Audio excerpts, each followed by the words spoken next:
నిత్యం ప్రజల సేవకే పరితపిస్తూ ప్రజాసేవకే ప్రాధాన్యత ఇస్తూ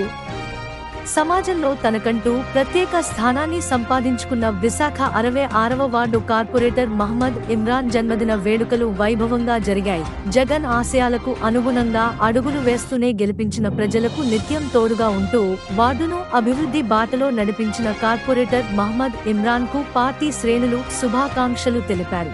వెల్లువలా తరలివచ్చిన అభిమానులు ఓవైపు మరోవైపు పార్టీ నాయకులు కార్యకర్తల కోలాహలం మధ్య వేడుకలు ఘనంగా జరిగాయి.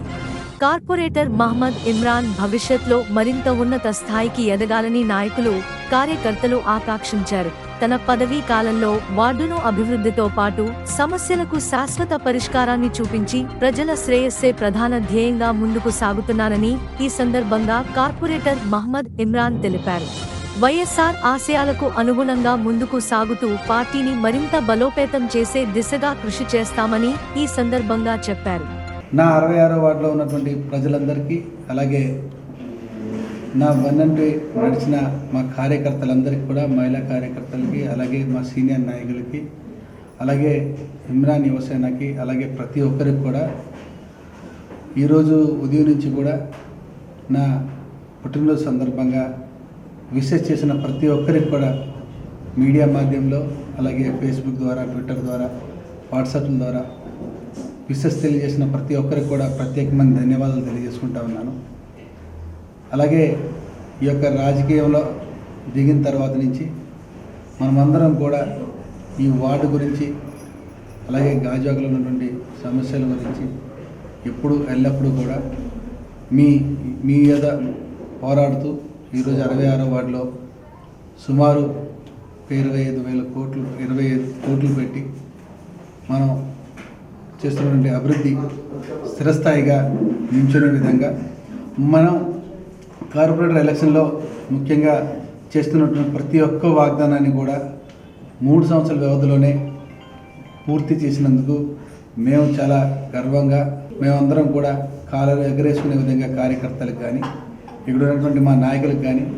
మన ప్రతి ఒక్క సమస్యని పూర్తి స్థాయిలో మేము తీర్చిదిద్దే విధంగా చేసినందుకు మా యొక్క వైఎస్ఆర్సీపీలో ఉన్నటువంటి ప్రభుత్వానికి, అలాగే మేయర్ గారికి, ప్రతి ఒక్కరికి కూడా ధన్యవాదాలు తెలియజేసుకుంటూ, అలాగే రాబోయే రోజుల్లో మీ అందరి సమస్యల గురించి మేము ముందుంటామని చెప్పి, మీ ప్రతి సమస్యలో నేను తోడు నీడగా నించుంటానని చెప్పేసి, మీ ఆదరాభిమానాలు ఇలాగే ఉండాలని చెప్పేసి మనసారా కోరుకుంటూ సెలవు తీసుకుంటా ఉన్నాను. వార్డు స్థాయిలో మునుపెప్పుడు కూడా జరగని విధంగా 40 సంవత్సరాల నుంచి కూడా ఏ ఒక్క అభివృద్ధి నోచుకోకుండా ఎంతోమంది నాయకులు వచ్చినా సరే, ఈరోజు మేము గర్వంగా కణితి రోడ్డు విస్తరణ పనుల్లో మన హయాంలో జరిగిందని చెప్పి గొప్పగా చెప్పుకోవచ్చు. అదేవిధంగా ఇందిరా కాలనీలో ఉన్నటువంటి ఈ కమ్యూనిటీ హాల్ని మేము 2 స్టేర్ బిల్డింగ్గా కట్టిన ఘనత కూడా మాకు చెందుతుందని చెప్పేసి మేము గొప్పగా చెప్పుకోవచ్చు. అదేవిధంగా మా 66వ వార్డులో ఉన్నటువంటి ప్రాంతం గడ్డ ప్రాంతం ఎక్కువ ఉంది కాబట్టి ప్రతి ఒక్క గడ్డ కూడా రిటర్నింగ్ వాల్తో దాదాపు 80% పూర్తి చేసిన ఘనత మాదే అని చెప్పేసి గర్వంగా చెప్పగలుగుతూ ఉన్నాం. అదేవిధంగా పూర్తి స్థాయిలో ఉన్నటువంటి అజయంబాద్లో ఉన్నటువంటి పెద్ద కల్వర్ట్స్ కానివ్వండి, ఇక రిటర్నింగ్ వాల్స్ కానివ్వండి, అదేవిధంగా ప్రతి ఒక్క డ్రైన్ కానివ్వండి, అదేవిధంగా దాదాపు ఒక 30 రోడ్లు కానివ్వండి, సీసీ రోడ్లు కానివ్వండి, మేము గొప్పగా ప్రతి ఒక్క ప్రాంతాన్ని కూడా, అలాగే మన బీచ్ రోడ్ని సెంటర్ ఫోర్ లైటింగ్స్ కానివ్వండి, అలాగే బీచ్ రోడ్లో ఉన్నటువంటి సీసీ రోడ్స్ కానివ్వండి, ప్రతి ఒక్క విషయంలో కూడా సమతుల్యంగా మనం బీచ్ రోడ్ 1 కానివ్వండి, 2 కానివ్వండి, సీతారాం నగర్ కానివ్వండి, అలాగే ఇందిరా కాలనీ కానివ్వండి, అదేవిధంగా అజీమాబాద్ కానివ్వండి, నవాబ్ నగర్ కానివ్వండి, అదేవిధంగా మా కైలాస్ నగర్ కానివ్వండి, ప్రతి ఒక్క ప్రాంతాన్ని కూడా మేము సమతుల్యంగా అన్ని చోట్ల కూడా అభివృద్ధి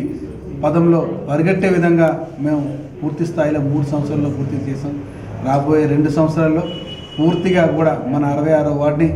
అందమైన వార్డుగా, ఒక స్మార్ట్ వార్డుగా తీర్చిదిద్దానని ఏ రోజు చెప్పానో అదేవిధంగా ముందుకు సాగుతామని చెప్పి మీకు అందరికి కూడా మనవి చేసుకుంటా ఉన్నాను. వైఎస్ రాజశేఖర రెడ్డి గారు మా మైనార్టీస్కి 4% రిజర్వేషన్ ఇచ్చి, అదేవిధంగా మా అందరినీ కూడా స్ఫూర్తిదాయకంగా ఉన్నటువంటి రాజశేఖర రెడ్డి కుటుంబం నుంచి మేమందరం కూడా రాజశేఖర రెడ్డి స్ఫూర్తిగా తీసుకొని, దాని తర్వాత జగన్మోహన్ రెడ్డి గారు, ఆ పాదయాత్ర ద్వారా ప్రతి ఒక్కరు ఆకట్టుకొని వాళ్ళను అతను నించున్నటువంటి ఎటువంటి మన రిస్కుల్లో ఉన్నారో మనం 16 నెలలు జైల్లో వేసి అతనికి ఇబ్బంది పెట్టినప్పటికీ దాని తర్వాత ఇవన్నీ కూడా చూస్తూ క్రమేపీ మేమందరం కూడా ఆకర్షితులయ్యాం. అలాగే వైఎస్ఆర్ కాంగ్రెస్ పార్టీలో క్రియాశీలకంగా మేము 2014 కానీ 19 కానీ మేము గొప్పగా కష్టపడి మేము గెలిపించుకున్నాం. దాని తర్వాత నుంచి 2021లో మా నాగిరెడ్డి గారి ఆశీస్సులతో, అలాగే మా విజయసాయి గారి ఆశీస్సులతో, అలాగే ఇక్కడ జగన్మోహన్ రెడ్డి గారి ఆశీస్సులతో, ప్రతి ఒక్కరి ఆశీస్సులతో మేము 21లో మేము గొప్పగా గెలిచి ఈరోజు వార్డు అభివృద్ధిలో పథకంలో నడిపించి రాజకీయంలో వెళ్ళి ప్రజలు మన్ననలు పొందుతూ అలాగే ముందుకు సాగే విధంగా మేము రాజకీయ ప్రణాళికని కూడా మా అందరితో కూడా మనం అందరం కూడా చేసుకొని ముందుకు సాగించి మన వార్డు అభివృద్ధిలో అలాగే భాగంలో నేను కూడా భాగస్వామి అయినందుకు గర్వంగా ఫీల్ అవుతా ఉన్నాను.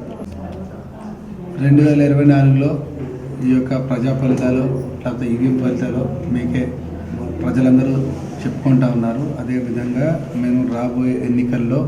ఖచ్చితంగా మా పార్టీ బలోపేతానికి దిశానిర్దేశించి మా పార్టీ ఏ విధంగా మనకి సహాయాన్ని కోరుకుంటుందో అదేవిధంగా మేమందరం కూడా కలిసికట్టుగా పనిచేసి ముందుకు సాగించి రాబోయే రోజుల్లో ఖచ్చితంగా మా గవర్నమెంట్ రావడానికి, మా వైఎస్ఆర్ ప్రభుత్వం రావడానికి తగిన ఎంతైతే కృషి ఉందో దాన్ని ఖచ్చితంగా మేము మా జగన్మోహన్ రెడ్డి గారికి ఇస్తామని చెప్పేసి తెలియజేసుకుంటాము. ప్రజా ఆదరణ కలిగిన నాయకుడు మా జగన్మోహన్ రెడ్డి గారు. ఆ ప్రజా ఆదరణ ఏ విధంగా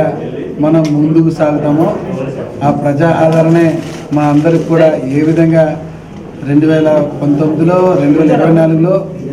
ఏ విధంగా మేము ఒక కూటమి ఎటువంటి కూటమి లేకుండా సింగిల్గా ఏ విధంగా వచ్చామో అదేవిధంగా 2024లో కూడా వెళ్ళబోతున్నారు. మా జగన్మోహన్ రెడ్డి గారు ఏ విధంగా ఆదేశాలు నిర్దేశం